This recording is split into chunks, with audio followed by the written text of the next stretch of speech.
LuxSci's SecureForm service is an affordable way to enhance how you collect data online. SecureForm allows both web and PDF form data to be captured and sent to you. It can be sent to your Documents web aid, to a MySQL database, or sent directly within an email. This data can be saved in multiple formats to best suit your needs. SecureForm is especially helpful for organizations who need to be HIPAA compliant, as it can be set up to use encryption that complies with HIPAA regulations. How does the SecureForm service work? When a form is filled out, either on a website or in a PDF, the data is sent to the SecureForm server.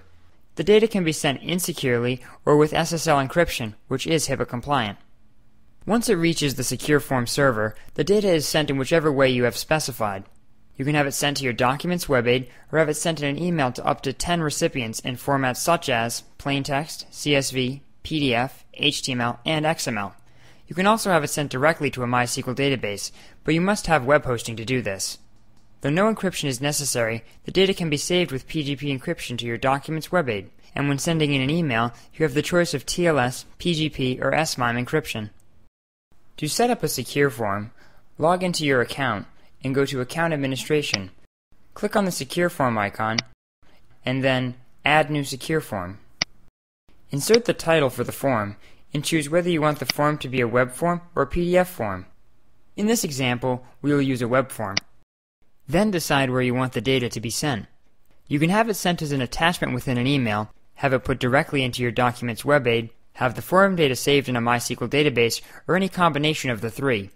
You can also choose to send a notification message when new form data has arrived. This can either be an email or text message notification. You also have the option to make the form secure or insecure. If you would like to have the form data filled into a template before it is submitted, you can do so here. You can use multiple formats such as HTML, XML, plain text, or PDF. The error messages are automatically sent to your account's email, but you can change this if you want. When you're done, click Next Step. You will then be asked to insert the URL for the success page.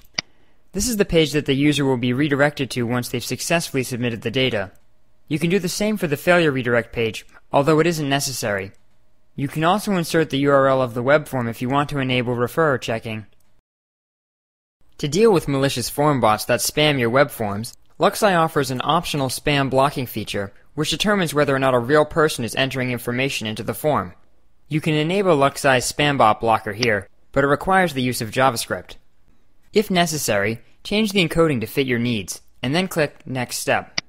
Depending on which places you want the data to be sent, certain options will appear on this page.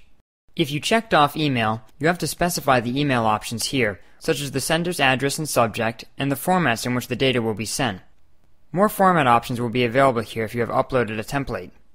In this example, we will choose to have it sent in plain text and the CSV format. You then type in the recipient's address. You can add more recipients later after you finish the initial configuration. Then choose the encryption that fits your needs. If you've checked off notification messages, then you have the option to set them up here. You can have notifications sent via email or text message. Then specify the sender and the subject. If you've chosen to have the data sent to your Documents web aid, you will see this section. Here, you can specify whether you want submissions sent to a new or existing web aid. Check off the formats here, and then decide if you want the data to be encrypted. Lastly, if you checked off MySQL database, you must specify the database information here. When you're ready, click Next Step. To finish setting up your form, click on View/Configure this form. Here you can click on the tabs above to edit the configuration, such as adding more recipients and changing the formats. Back on the Overview tab, you'll see the form post address.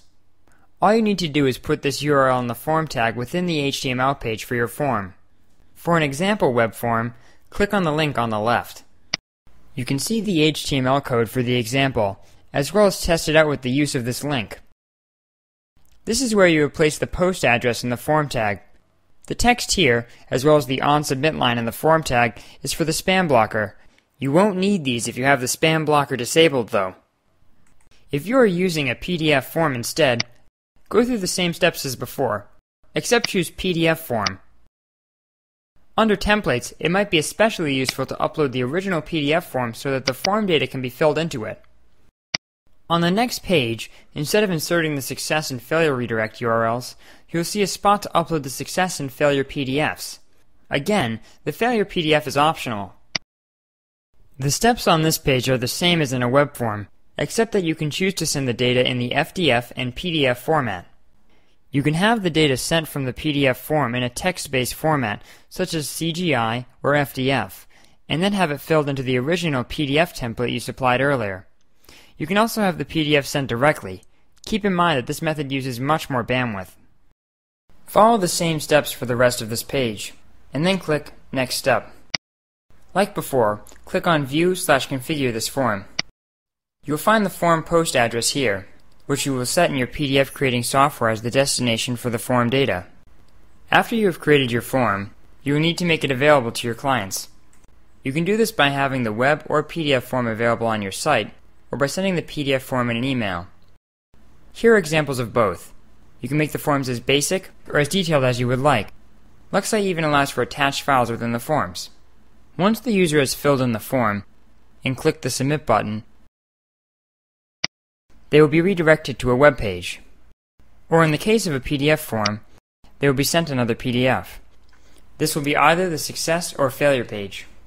The only time one might come across the failure page is if there is a server issue or if your maximum usage limits have been reached. When you go to check the data that has been sent, this is how it will look if it is sent within an email. The plain text will be the main message, and any attached formats will appear below. If you instead use the Documents web aid, you will see the CSV files listed by date and time. You can download the files individually, or you can select multiple files, and download a merged CSV.